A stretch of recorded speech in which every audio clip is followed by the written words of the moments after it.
2 years ago I was here and I went home and I said to my wife, gee, I've had a great day, I'm enthused, I'm inspired. The speakers were just terrific as we looked forward, and there were futurists and all sorts of things, bosses of huge multinational companies, and I really did walk away feeling most energised by the day. You know, in 2001 we'd be covering events around the world and you'd have to fly a light plane out of Botswana with a recording of your voice, and then you'd have to try and get it back to Australia, or you'd have to find a television station in New York and satellite a voiceover back. Now, on my mobile phone, I just plug a microphone into it, sit and pull over if work need a voiceover, press an app, record it, hit another button, it's broadcast quality. Paul will be discussing tomorrow's economic challenges and opportunities. Would you please give Paul Bloxham from HSBC a very warm welcome. The global economy is now finally starting to show signs of a proper recovery. After a long period of a dead calm, a long period of malaise post-global financial crisis, we now have the most synchronised recovery in global growth across the various regions that we have seen since 2010. Now, keep in mind, 2008 delivered the global financial crisis. 2009 delivered the first contraction in global GDP that we'd seen outside of war since the Great Depression, so a pretty tough year for the global economy. 2010, there was a bounce back in activity. Why? Because governments went on a big spending spree to support growth and recover.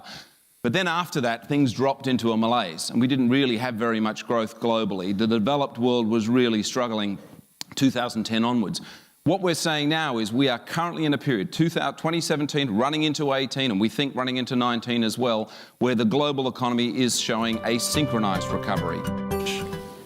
It's now my pleasure to introduce the Honourable Victor Dominello MP, Minister for Finance Services and Property. He's the member for the electorate of Ryde. His past portfolios have included Fair Trading, Property New South Wales, Service New South Wales and Office of State Revenue.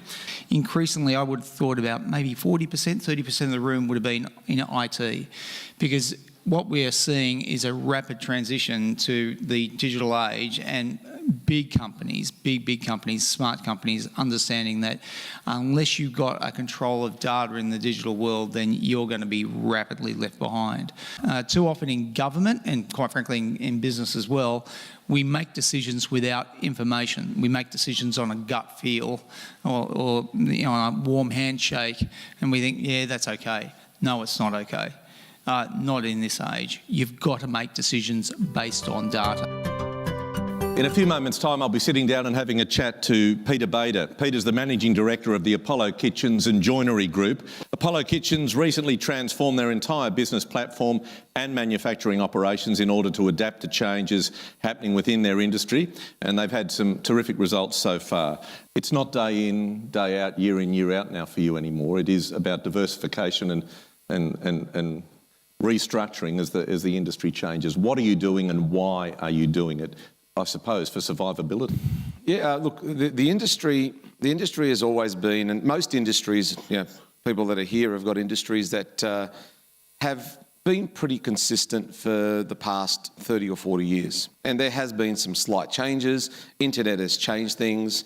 And I think that when you start looking at the rapid pace of movement now and the disruption that's taking place everywhere in every sector, and I mean every sector is being disrupted, you have to have a look at how you innovate and what you do to survive. We're going to be learning a bit more about the Maseratis, about innovation in the car industry from the COO of Maserati himself and one of our own CEO Institute members, that of course being Glenn Seeley. Autonomous driving is moving quickly. So now start to think about it. Small personal transport to mass transport locations like a train station. No need for mass parking at the station. Small personal transport to work. There's no need for parking at the office. Small personal transport to leisure events. No need for mass parking. Just a lot of pickup area.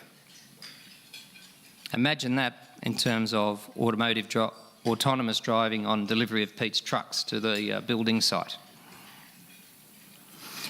In this case, as long as the fare is reasonable, the service is quick, and by that I mean the hail time to pickup time, and there are no mishaps, This will define the future of transport. To ensure a quick service, cars will need to be everywhere, and they'll need to be grouped in demand spike times and locations. So, why would you own a car? Simply hail your ride. This is already happening live and operating in Phoenix today. Our next guest is Mary Ann Williams. She's the Distinguished Professor and Director of Disruptive Innovation at UTS. She has a passion for innovation in science, technology, engineering and law. As CEOs, you understand the really important skill of converting fear into exhilaration. Okay, so that's what we do in the Magic Lab. This, I think, is the question for you guys. You know, what is the real value of AI for your business? And it's going to be different for everybody, for everybody's business. It depends not only on your industry, but where you're at in your own maturity curve in understanding AI. Okay, but the most important thing for you is to know where you're at and how you can really extract value from AI. And for that, you need expertise. It's quite specialised. Many of you here today, of course, know Tim Beck. He's chairman of the CEO Institute and has been since 2016. Tim is going to be the interviewer this afternoon. He's talking to Christy Mansfield. Now, Christy's the Director of CX Strategy and Transformation at Oracle, and in 2015 she was named one of Australia's 100 Women of Influence. The old world of customer experience, which was based on doing things really efficiently and using systems really well and making sure that you had good knowledge of the customer, is interesting but no longer relevant going forward. You've got a view that there's an emotion we need to connect to. Just talk to us about that. Hi everyone.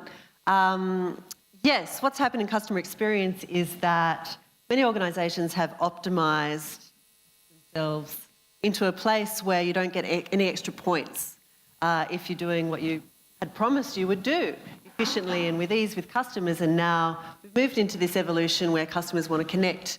So just let me pick up on that for a sec. Explain this to me like I'm a 6-year-old. So what you're saying is that the people out there that run kitchen businesses and transport businesses and sell cars and run practices in law or whatever they do, they need to understand data to connect emotionally with people? Is that what you're saying? Yes. Right. Isn't that amazing? No, you need to understand data if you believe that is going to be part of the future for your business and you're going to adopt AI. Then you have to understand how you adopt it so that it connects to your people and to your customers in an emotion. Like ABBA, IKEA and the chef from the Muppets. Anders hails from Sweden. Like the former, he has a global outlook. He's using his reform lawyer skills. He's managed to convince the Australian government of his Crocodile Dundee credentials. And since holding dual passports, he calls himself Swedish Australian or Australian Swedish, depending on what's happening at the Winter Olympics, right? Your customers, B2B, H2H, human to human, B2C, are now taking matters into their own hands. And what this means is that they're now digitally amplified in terms of their decision making. They want to team up with responsible brands who help them transform and get better decisions, make smarter decisions, both in the short and long term. One of my little heroes is this little guy.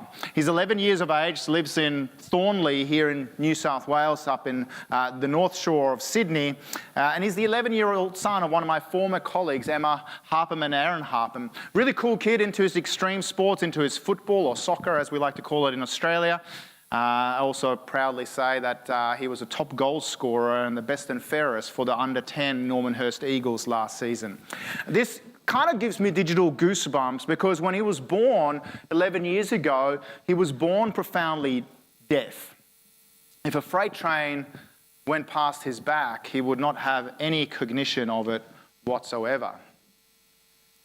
But because of a great Australian innovation, the cochlear implant, of which he has 2 implanted into his brain, 1 behind each ear, he's able to have digital signal where there wasn't even analog noise before.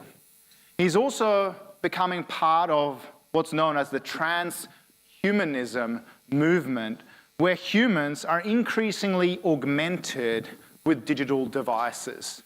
as cyborgs, able to actually amplify our brawns and our brains through technology.